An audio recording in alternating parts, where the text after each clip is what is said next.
Jusqu'à 9h, Good Morning Business. Un double centaure ce matin sur le plateau de Good Morning Business. Plus de deux fois 100 millions d'euros de chiffre d'affaires annuel, 257 exactement.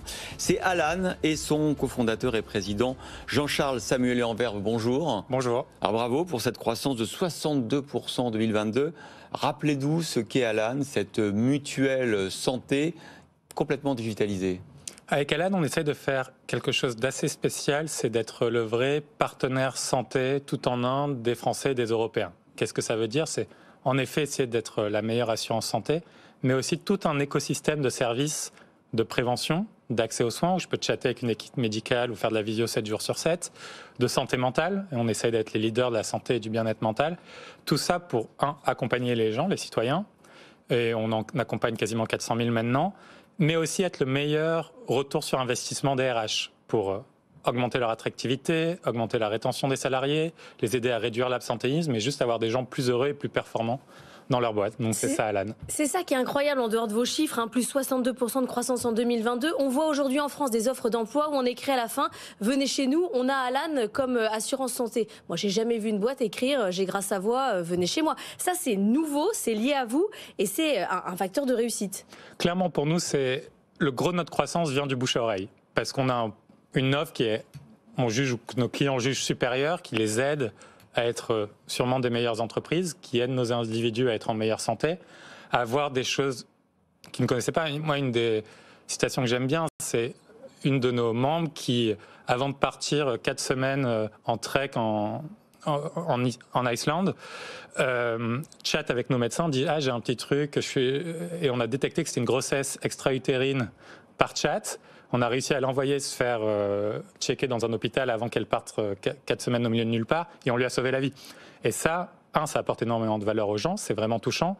Et 2, pour les entreprises qui, surtout dans le contexte économique en ce moment qui est complexe, avoir un vrai partenaire qui les accompagne sur la santé et le bien-être, qui leur aide à avoir les salariés en pleine forme et attirer, retenir les salariés, c'est clairement une différence du tonnerre. Alors c'est difficile à quantifier, bien évidemment, comment la prévention peut permettre de, effectivement, réduire les risques de pépins de santé, et c'est essentiel. En France, on est encore très en retard là-dessus. Est-ce que vous arrivez à quantifier ça? Est-ce que vous arrivez à dire à une boîte qui vous choisit effectivement comme mutuelle santé de ses salariés, à lui dire, grâce à nous, vous allez baisser l'absentéisme de X%, et vous allez baisser les frais aussi, et donc les cotisations annuelles de X%? C'est clairement quelque chose sur lequel on est en train de travailler. Donc, on est en train de construire ces cohortes de données pour le prouver. On s'appuie aussi sur des études cliniques qui ont pu être faites dans d'autres pays. Donc, tout le travail qu'on fait, par exemple, sur le bien-être mental et la santé mentale des salariés, il y a des corrélations avec l'absentéisme, la performance. Il y a aussi d'énormes études sur la qualité du sommeil et la performance au travail. Une mauvaise nuit de sommeil, c'est 400% d'erreurs supplémentaires le lendemain. Ouais. Donc, tout ça, ça peut être utilisé et quantifié. C'est un premier point, et on va continuer à investir là-dessus. Il y a des gros sujets en France de prévention, que ce soit de mal de dos, etc., sur lesquels Alan va énormément investir. Donc ça, c'est le premier point. Après, on essaye aussi de travailler sur la réduction des coûts de la santé tout en augmentant la qualité, et c'est vraiment l'enjeu qui est important. Et on s'aperçoit, par exemple, que quand les gens chattent ou utilisent la visio avec notre clinique santé, ça évite, dans un cas sur 2, une visite dans le système médical. Donc ça peut réduire les coûts dans le temps parce que c'est plus optimisé. Ce qu'on a fait sur l'optique aussi, qui est assez excitant, vous pouvez maintenant tester votre vue dans l'app, tester vos lunettes en réalité augmentée et être livré en 3-4 jours. Là aussi, en fait, on réduit les intermédiaires, on réduit le coût, et à la fin, ça fait un coût plus efficace. La Sécu devrait vous payer d'ailleurs. C'est ce qu'on pense. Rendre ce qui n'a pas été dépensé. Le gros axe de développement, c'est la santé mentale. À l'Allemagne, ça cartonne. À l'Allemagne, ça a vraiment beaucoup grandi. On est passé de 0 à 13-14 000 membres en moins d'un an. C'est notre produit qui a grandi le plus vite.